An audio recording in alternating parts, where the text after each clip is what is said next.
किया है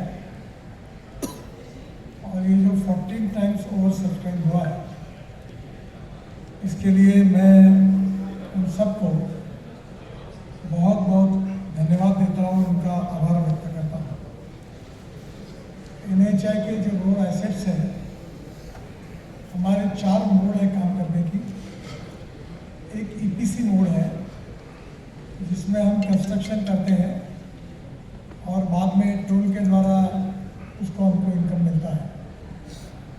फिर एक BOT है, बिल्ड ऑपरेट एंड ट्रांसफर, जिसमें हमारे रोड एसेट में जो इन्वेस्टर और कॉन्ट्रैक्टर है वो रोड बनाता है और रोड बनाने के बाद 10 साल 12 साल कोट करता है, इतने साल तक टोल लूँगा, बाद में हमको वापस कर देता है।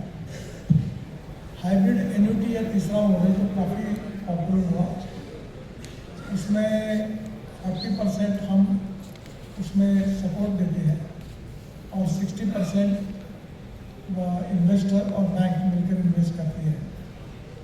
अब ये जो अलग अलग प्रकार के मोड थे, उसमें हमने NHAI के जो मॉडल एग्रीमेंट था उसमें से भी रिस्क निकाल दी है। जैसे पहले था कि कोई रोड पैरेलल बन जाता है तो नुकसान होता था, तो अभी टेक्नोलॉजी के कारण कितना टोल हुआ, कितने व्हीकल गए, सब ट्रांसफर से पता चल जाता है। तो उसके लिए 10% से ज़्यादा निकलता है तो उसमें हम लोग शेयर करते हैं 50-50। कम हुआ तो भी हम उसको कॉम्पेंसेट करते हैं और इसलिए ये रिस्क फ्री है। और इसी के कारण आप काफ़ी बड़े प्रमाण पर इंफ्रास्ट्रक्चर में हमारे इन्वेस्टर से रिस्पॉन्स भी अच्छा है। जो आज सबसे आखिरी बात जो मैंने कही कि हम लोग रोड यूज़र कौन है, तो lower class, lower middle class ऐसे लोग हैं, उनको रोड का बेनिफिट मिलता है रोड अच्छे बनने के कारण। तो हम रोड बनने का भी बेनिफिट उनको देना चाहते हैं, रोड यूज़र को, और जो है उसी को हम लोग इसका बेनिफिट मिले और वो रोड यूज़र, रोड इन्वेस्टर बने, ये भी हमने शुरू किया है। और इसलिए पब्लिक का भी इसमें इन्वेस्टमेंट होता है। पिछले बार जो हमने इनविट मॉडल में किया था उसमें हमने 8.05% रिटर्न एश्योर्ड रिटर्न दिए थे। और सबसे अच्छी बात यह है कि हमने उस समय ये निर्णय किया था कि जो ऐसे इन्वेस्टर इन्वेस्ट करेंगे उनको 8.05% का इंटरेस्ट हम मंथली उनके अकाउंट में जमा करेंगे। 8.05 ईयरली है, पर क्योंकि वो पेंशनर्स है, रिटायर्ड लोग हैं, तो उनको ये जमा होगा और उनकी इनविट की कीमत जो 100 थी आज 140 हो गई, तो वो भी फायदा होगा। तो बैंक में या कहीं डिपॉजिट रखते हैं तो 4.5-5% पे मिलता है और यहाँ रिटर्न 18 से 22% तक गया है। तो नेचुरली छोटे छोटे लोगों को इसमें अट्रैक्ट करके उनके पैसे से रोड बने, रोड यूज़र के, और बेनिफिट भी उनको मिले, इसके तरफ हम जा रहे हैं। इसमें हमने टेक्नोलॉजी में काफ़ी सुधार किया है। रोड कंस्ट्रक्शन में जैसे सुधार किया वैसे टोल कलेक्शन में किया। पहली बार टोल पे कैश पेमेंट करना पड़ता था, फिर हमने फास्ट ट्रैक लाया, अभी हमने मल्टी लेन फ्री फ्लो ये लाया है। इसमें ऐसा है कि हम लोग, हमारा फास्ट ट्रैक भी है और AI टेक्नोलॉजी का उपयोग करके नंबर प्लेट का भी फोटो निकाल कर डायरेक्ट उससे लिंक करके तो बैंक अकाउंट से उतना जहाँ से उन्होंने एंट्री की और जहाँ से बाहर निकले उतना ही पैसा उनके बैंक अकाउंट से निकलेगा।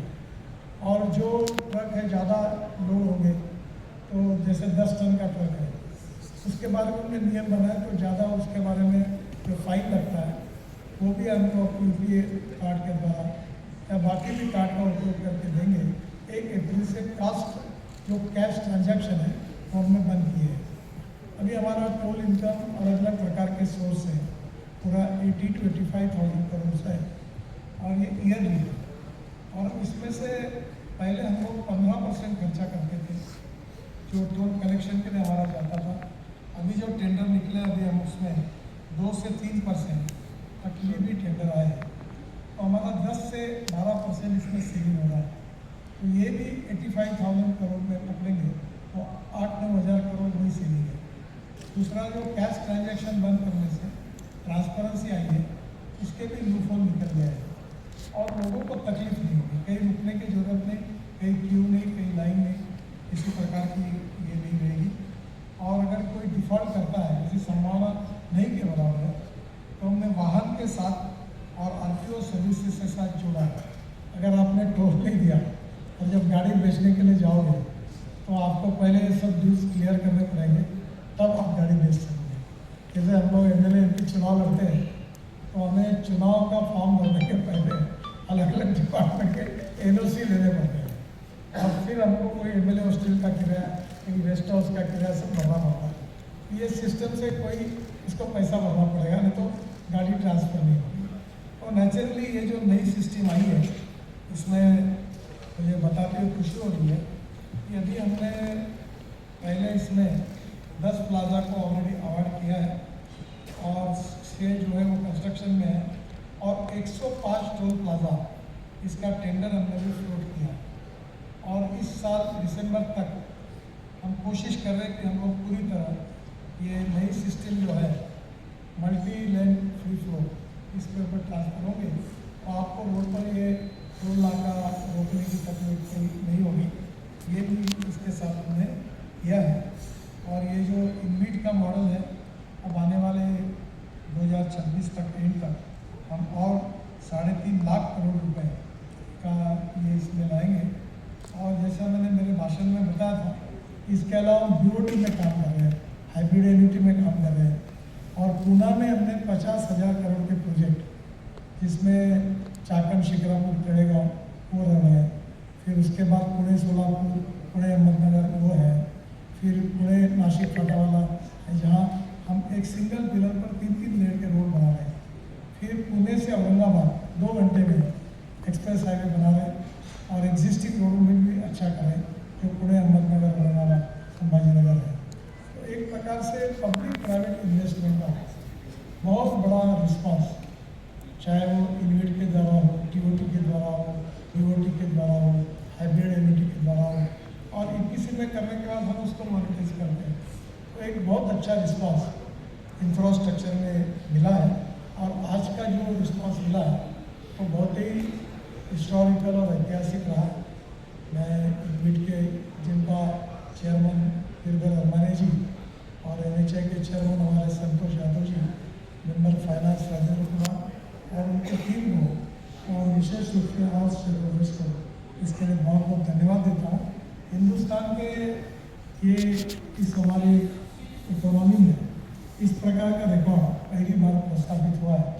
इस सरकारी ओन कंपनी में इतना रिकॉर्ड ब्रेक इन्वेस्टमेंट मिलाई है, इसलिए मैं इन्वेस्टर को भी धन्यवाद देता हूँ।